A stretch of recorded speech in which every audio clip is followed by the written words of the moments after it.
Bienvenido el Camel al programa La Biblia del Espectáculo para todo Uruguay. Cubano de raza, de ley, ¿no? Sí. ¿Cómo estás? ¿Bien? Bien, bien, bien, todo bien. Gracias a Dios. Bueno, ¿cómo estás viviendo este nuevo tema y videoclip, Dios te oiga? Súper bien. La aceptación que ha tenido hasta ahora el público con esta canción me ha encantado, tú sabes, mi último lanzamiento me ha gustado mucho. Vamos por 300,000 visualizaciones ya en YouTube en solo una semana y estoy súper contento con este estreno, el éxito que está teniendo. ¿Quién es el autor del tema? ¿Vos? ¿Es un tema que ya era conocido? Es un tema mío, lo escribí yo. El Brujo fue mi DJ ahí, el productor que se encargó de que tuviera la sonoridad que tiene el tema. Yeah, ja, Camel de Music. Dile, el brujo. Dices que te vas. Mira, bendiciones. Dios te oiga. Ojalá. Dios te oiga. Dice que no te voy a ver más. Mira. Dios te oiga. Quisiera de verdad. Tú sabes que Dios te oiga. Tú sabes. Yo te tenía que soltar hace rato. Tú tienes que irte con el 2024. Falta de una hora, tengo 4. Estoy en pilla y más bonito que un gato. Yo estaba mal, tuve que soltarte para cambiarle la traje. Ahora sí estoy suelto y no puedo parar. Ando con la 9 y me voy a publicar. No por la página, mira, estaba mal. Tuve que soltarte para cambiarle la traje. Ahora sí estoy suelto y no puedo parar. Ando con la 9 y me voy a publicar. ¿Sabes qué? Me dice que te vas. Oye, Dios te oiga. Bendiciones. Ojalá. Camínalo. Dios te oiga. Dale, que no te voy a ver más. Que tú estás inflando. Dios te oiga. Quisiera de verdad. Que Dios te oiga. Y te voy a poner un vaso de agua y unos ramitos de flores. Porque para mí hace rato tú estás muerta. Yo no quería que tú fueras por la mala. No me muevas de media vuelta. Hace más aproximado como 6 años que no vivo en Cuba. ¿Y volvés a Cuba o ya no? Por todo lo que pasa en Cuba. Yo fui en diciembre. Uh-huh. Todo estaba mal, sí, la situación Sí. está mal, toda la situación ahí es bien fea, bien triste. Yo soy un artista que siempre he sido en contra del sistema ahí en Cuba, Claro. pero ya me aparecí porque mi abuela tuvo un problema en un brazo y fui para allá a verla. Y no me dijeron nada, no me detuvieron en el aeropuerto, tú sabes, porque yo siempre me he manifestado en contra y pensé que iba a tener alguna, pero no Sí. sucedió nada. Y sí, siguen las situaciones y los problemas cada vez peor. Una lástima, quisiera Sí. que algo pasara. ¿Y cómo fue crecer en la Habana Vieja, en Cuba, para vos, para ti? Bueno, para mí fue lindo, no te puedo decir que no, fue algo bien lindo porque tuve una infancia súper divertida, jugando con los muchachos en la calle, tú sabes, fue una infancia bien bonita. Los recuerdos que tengo de mi infancia son bien lindos, pero cuando uno empieza a crecer, que empiezas como joven a querer tener la oportunidad tú sabes, de las cosas, que para crear tu futuro, ahí es donde te empieza a complicar las cosas, te empiezas a dar cuenta cómo. Entonces es duro en la parte de la música porque no tenemos la posibilidad de una plataforma digital estando dentro de Cuba. Ahora es que se ha abierto un poquito y hay un poco más de internet. Es muy difícil. Y distribuidoras que están negociando con los artistas cubanos y más o menos, tú sabes. Pero cuando yo empecé, nada era así. Todo era un paquete de la semana, una música que ellos repartían, que Claro. tú ibas ahí y la repartían por las discotecas, en lugares donde quemaban discos, con memoria. Y era totalmente diferente. Eso es difícil. Abrirte a un mercado más grande es difícil. La fórmula. El chulo, pa. El Camel. Hoy digo, a mí nadie me da nada. Astor Torres, guatemalteco, vive en Miami, al programa La Biblia del Espectáculo para todo Uruguay. Sos un eterno romántico y eso lo llevas en la sangre. ¿Ya no hay amor o sí? Bueno, el amor no va a morir jamás, esperemos que nunca ¿No? muera, ¿no? De ciertas relaciones sí se acaba el amor, y a Claro. eso se refiere ese tema, Claro, una relación que tuve que se acabó. ¿Eso fue basado en hechos reales? Sí, era una novia que tuve que la conocí en un lugar de noche y Sí. siempre nos veíamos de noche. Y al resplandecer, cuando llegaba el día, ella se iba y no la perdía. Yo la perdía y la dejaba ver por varios días y así me fui enamorando. Hasta que un día le dije, le confesé y me dijo, mira, yo creí que estábamos en la misma página, era solo para pasarla bien. No te puedo creer. Así es. Astor, ¿sentís que en la música a nivel mundial, ¿no? Bueno, el romanticismo va a seguir existiendo, pero ya no hay tantos románticos como antes, que la música, la música que vos hacés, la que hace y ha hecho tu padre, Álvaro Torres, ¿ya está en peligro de extinción o no?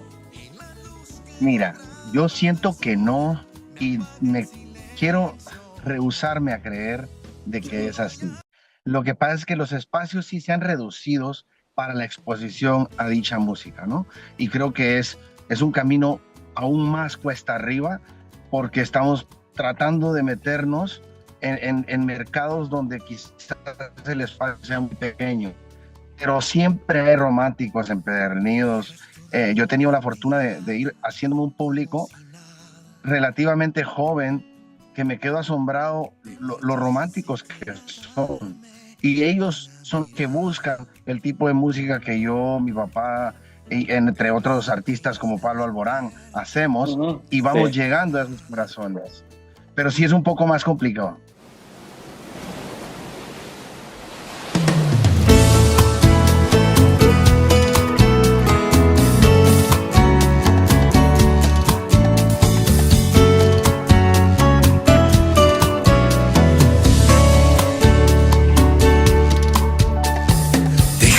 Ropa tirada como si nada. Te marchas sin siquiera darme una mirada. Te vas y tiras de la puerta desesperada.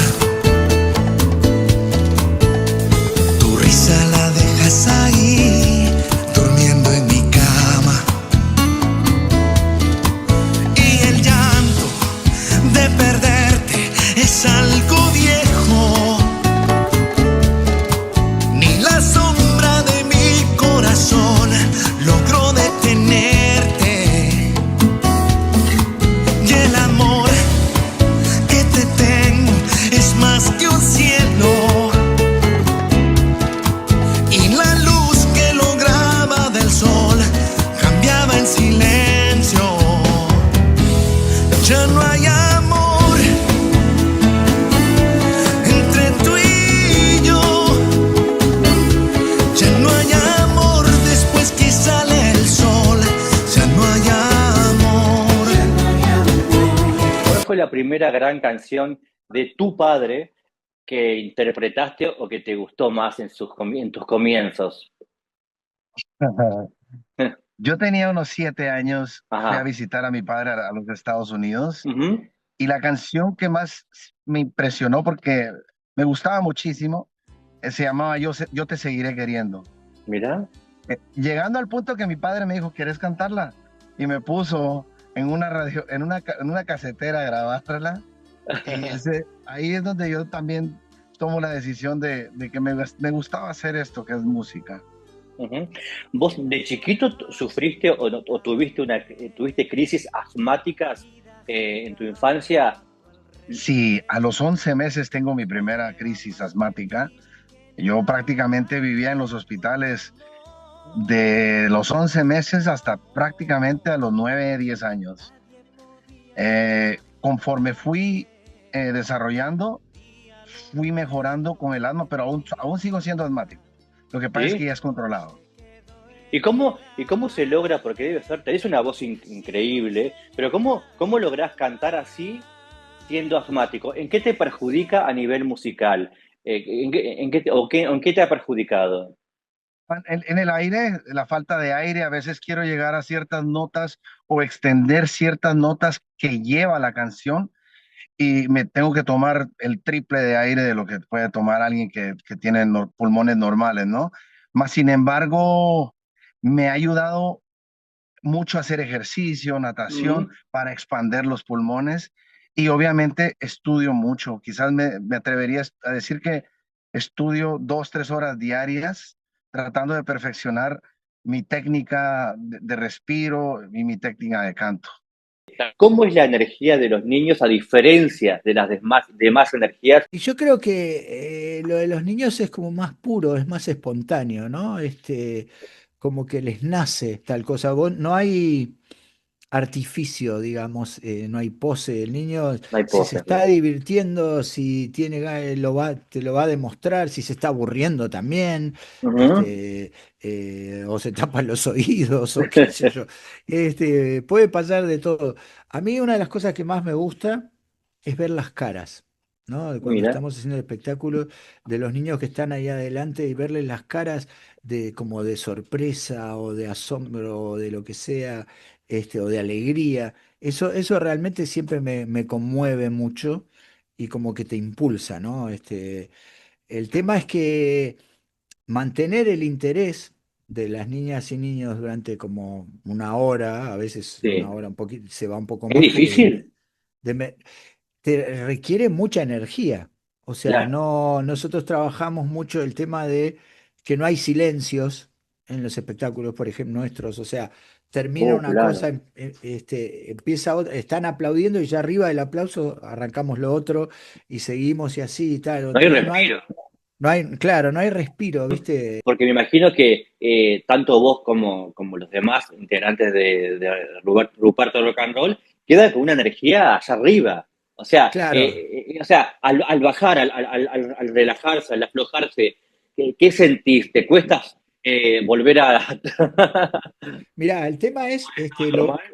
lo bueno de que las dos funciones sean medias de corrido Sí. es que no te permite bajar. Ah, te La, reenergiza para el próximo no, espectáculo. entonces, no, o sea, si vos hicieras una función a las 3 y la otra a las 8, Sí. ahí Ahí ya bajás. bajaste y tenés que volver a Claro. subir, está bravo. Pero Sí. tenés una a las 3, la otra a 5:30, que entre que terminás 4 y Sí. algo, la anterior, y saludás y todo, ya son 4:30, ¿viste? Entonces, o sea, como que no terminás de bajar y ya tenés la otra, es como si fuera una sola función como de Claro, 2 horas. con un corte. El tema es que después, yo creo, ahí salís todo para arriba y claro, cuando llegás a tu casa y te Ah, estás sentás, muerto. ahí te baja la, Claro, ahí sí, te sí, cae la sí. ficha. Muchas veces me quedo dormido sentado. Ah, sí, sí. Y a medida que siempre los días más difíciles son los primeros dos, Ajá. porque el cuerpo, viste, ahí lo siente más, pero ya después, ahí en Sí. adelante ya estás como entrenado y no lo sentís. O sea, Fíjate que el cuerpo tiene memoria, porque también es claro, muy, claro. muy, muy, muy físico todo Sí, también, sí, sí, sí. por Y supuesto. entonces como que se va acostumbrando, ya sabe, se programa para ese nivel de exigencia que es alto, es un nivel de exigencia alto. Fíjate, son 10 funciones en 5 días. Este, y uno, viste, yo sé que tengo una apariencia muy juvenil y todo, Sí. pero bueno, ya tengo algún añito. Pero bueno, eso creo que te mantiene joven también. ¿Niños pagan todos o hasta tal edad no pagan? Los niños que ocupan asiento, o sea, a partir de los 2 años, digamos, Ok. más o menos. Porque bueno, es un espectáculo para niños. Si Sí, los niños no claro, pagan, no sé, estaría todo gratis. claro, más o menos. Totalmente. Van, dejan a los niños adentro y vuelven a buscarlo después, tipo guardería, ¿verdad? Qué gracioso. Y bueno, se decidió que mi versión de esta canción que se llama Los tiempos están cambiando, Están cambiando, sí, sí, sí. The Times That Are Changing, como se dice en criollo, es el primer corte promocional de este proyecto, que es un viejo proyecto en realidad, porque te cuento rápidamente, Hace muchos años se habían reunido dos apasionados uruguayos de la cuestión Dylan, que es muy vasta y muy rica, que eran Eduardo Darnoyans, el mítico Eduardo Darnoyans, con Alfonso Carbone. Y en ese momento estaban imaginando hacer un disco versionando a Dylan en español. Entonces se pusieron a trabajar, a hacer versiones en español de las letras, que son muy ricas, muy complejas y al mismo tiempo tienen una cosa muy impresionante de cómo Dylan, a través de los años, desde el comienzo de su carrera, comenzó a entender cómo funcionaba la sociedad y tuvo una visión, fue un visionario, ¿sí? Tuvo una visión de cómo las generaciones iban a ir modificando de alguna manera, siendo modificadas por la historia, pero ir modificando también el funcionamiento de la sociedad, acerca de los prejuicios, en fin, muchos prejuicios, ¿no? Yo a veces recuerdo que, por ejemplo, el mundo occidental, Europa, Estados Unidos, nuestra América Latina, etcétera, se había dado el lujo, ese mundo occidental se había dado el lujo de hacer 2 guerras mundiales en 50 años. Estoy hablando de la Primera Guerra Mundial, de 14 a 18, que fue una matanza espantosa, y una Segunda Guerra Mundial, es enorme, imagínate, una guerra mundial, era la primera vez que se repetía el fenómeno a nivel del planeta, de 39 al 45, que fue también un espanto, y esas sociedades conservadoras que habían salido de esa guerra mundial pretendían seguir imponiendo valores morales que ya estaban, me explico, o sea, miles de prejuicios, cosas que tenían que ver con resistirse a la evolución de la sociedad, de cómo los seres humanos ambicionaban a mejorar su calidad de vida, su forma de ver las cosas, y la gente, por ejemplo, los prejuicios de todo tipo, tú sabes bien de qué estamos hablando. Sí, sí, totalmente.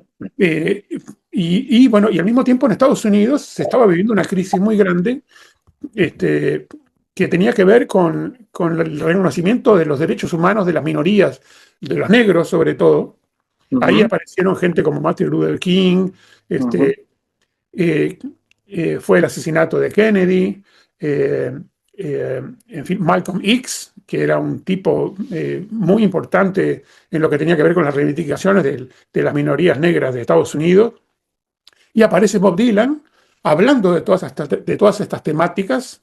Y yo en ese momento era un chiquilín en Fraiventos, descubrí esa primera canción que apareció así mundialmente, que fue Mr. Tambourine, y me empecé a interesar en ese personaje que se llamaba Bob Dylan, y aprendí mucho de su visión de cómo y por qué hacer música popular. Me influyó mucho en ese sentido. Pero nos influyó mucho a muchos músicos uruguayos y a muchos músicos en el planeta. Totalmente. Por eso hay una palabra dos palabras que me parecieron muy buenas. Elementos dilanianos en las letras de muchísimos artistas del planeta, del planeta Tierra. Exactamente.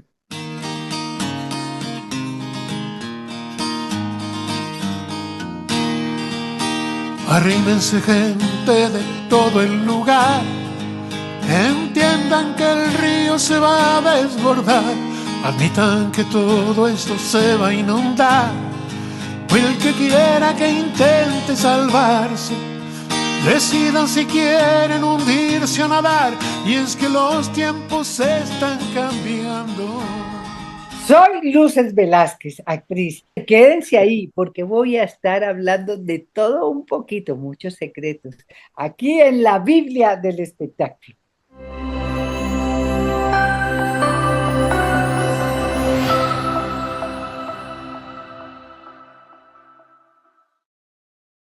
Bueno, ¿cómo estás, Luces? Qué placer tenerte acá. Gracias a ti por la invitación. Estoy feliz de estar con ustedes. ¿Le toca hacerlo otra vez? ¿Será que usted me puede prestar una cosedora? Espérate. Gracias. Ay, no, pues yo.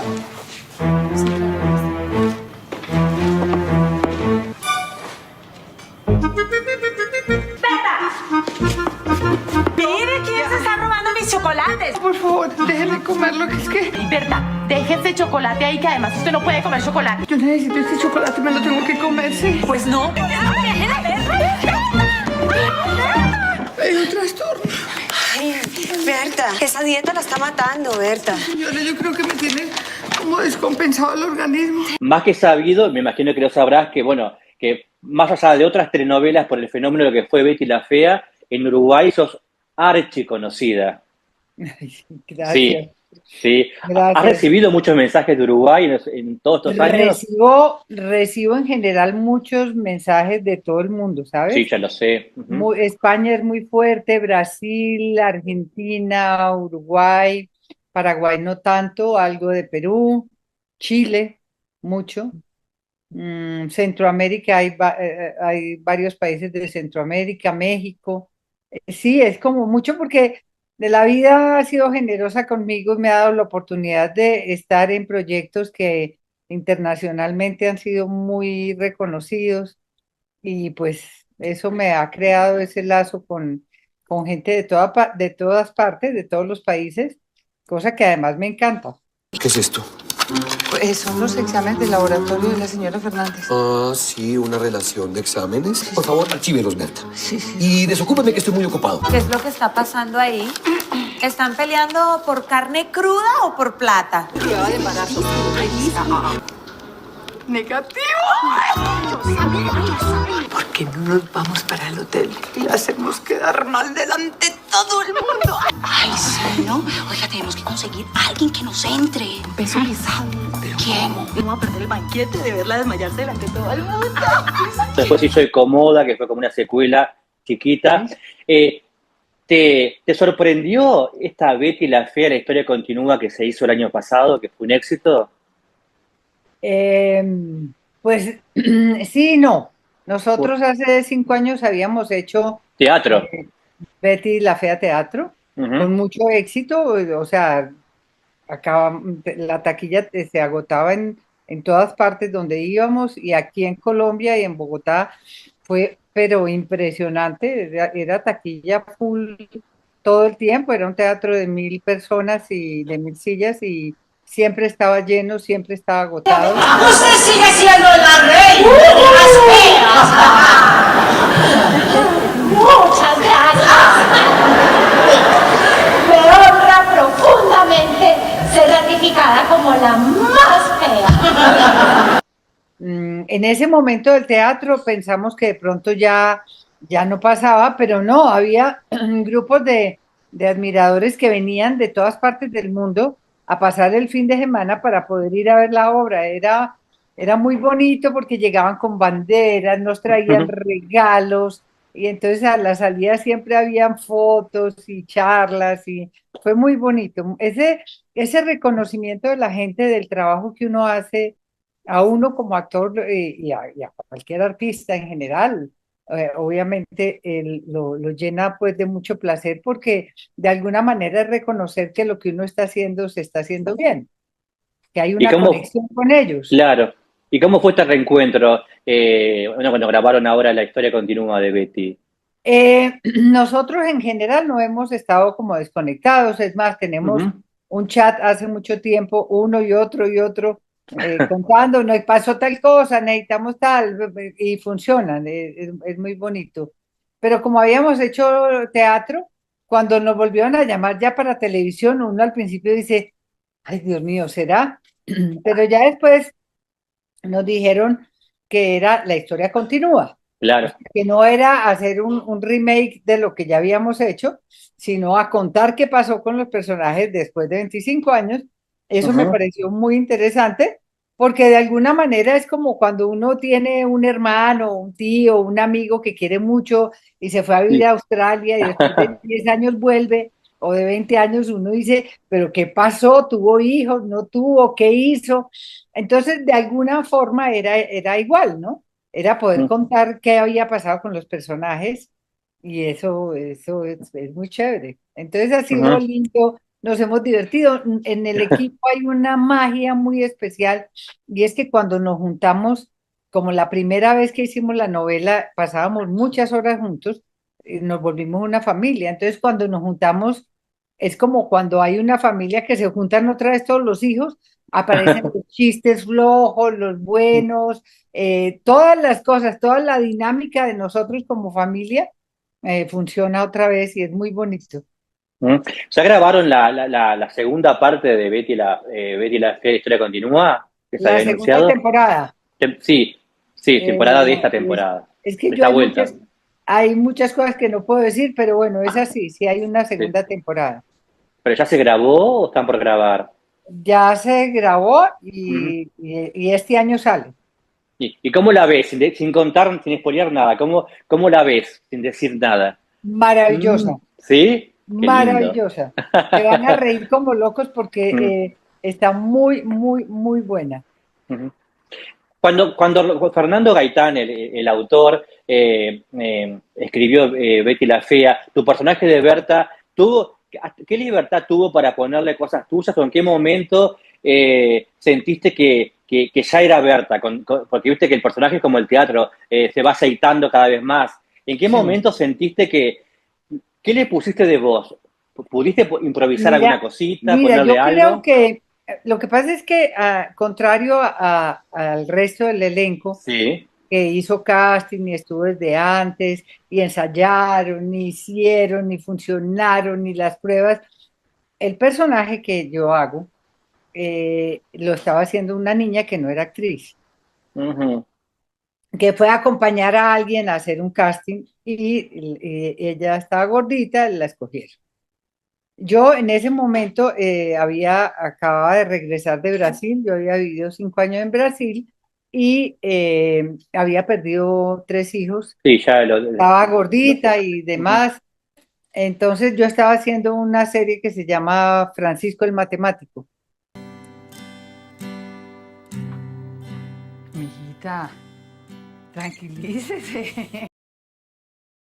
La Biblia del espectáculo, un programa sin fin donde los famosos pasan un rato maravilloso.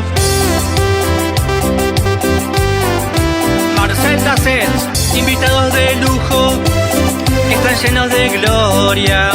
Cuando cuentan su historia, están llenas de amor. Cuentan lo que les gusta y cómo viven su vida. Momentos de risas, momentos de dolor.